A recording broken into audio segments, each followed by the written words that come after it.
Bienvenue à vous mes belles âmes, soyez les bienvenus mes artisans de paix sur la Soie Énergie Divine. Je suis contente de vous retrouver mes artisans de paix.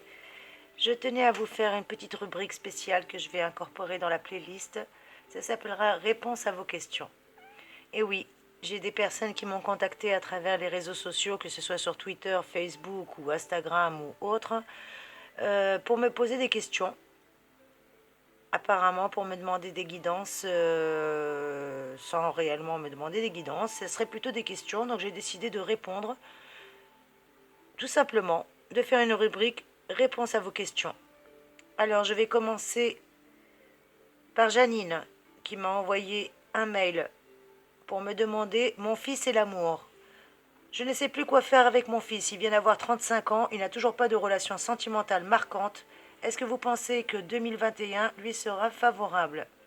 Sachant que son fils est né le 22 avril 1973 à 6h40 du matin, je me suis permise, avec le peu d'éléments que j'avais en ma possession, de lui faire une mini guidance. Chère Janine, voilà ce que je réponds à votre mail concernant votre fils et l'amour.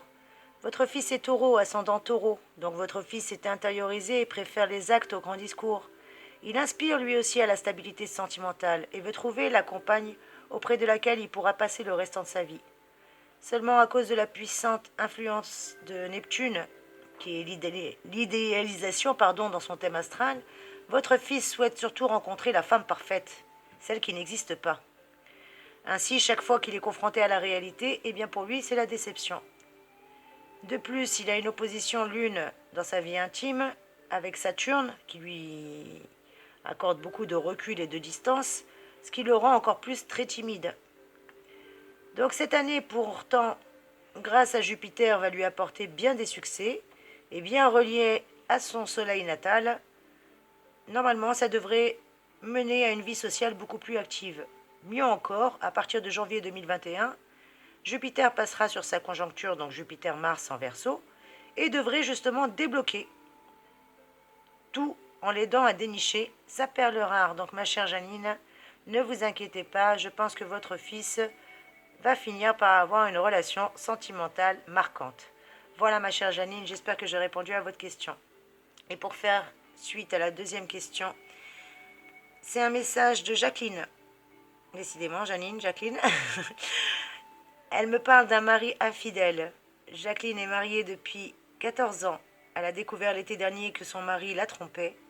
Lorsqu'elle lui a posé des questions sur sa liaison, il a nié et nie toujours. Mais en famille, il semble absent. Peut-il avoir d'autres dérapages? Voilà quelle est la question de Jacqueline. Eh bien Jacqueline, d'après les éléments que vous m'avez transmis, ce que je peux vous dire, c'est que vous êtes un signe poisson, donc signe très puissant, occupé en plus par Saturne et le Soleil et Vénus. Donc ça fait beaucoup de choses, avec Mercure en communication. Votre mari, lui, il est cancer en signe d'eau comme le vôtre. Quant à son ascendant qui est Gémeaux, est bien plus relié à son ascendant également Balance. Donc il existe entre vous de puissantes affinités, certes.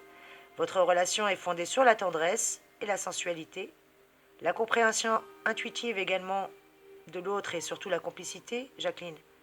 Hélas, le temps qui passe transforme obligatoirement les rapports entre les êtres. Et votre mari, 38 ans, approche du cap. Délicat pour un homme, le cap de la quarantaine. Donc l'été dernier, il en a en effet peut-être été obligé d'avoir un gros coup de cœur, parce que Mars, avec l'énergie vitale et sexuelle, rallié à Vénus, lui a donné beaucoup d'idées.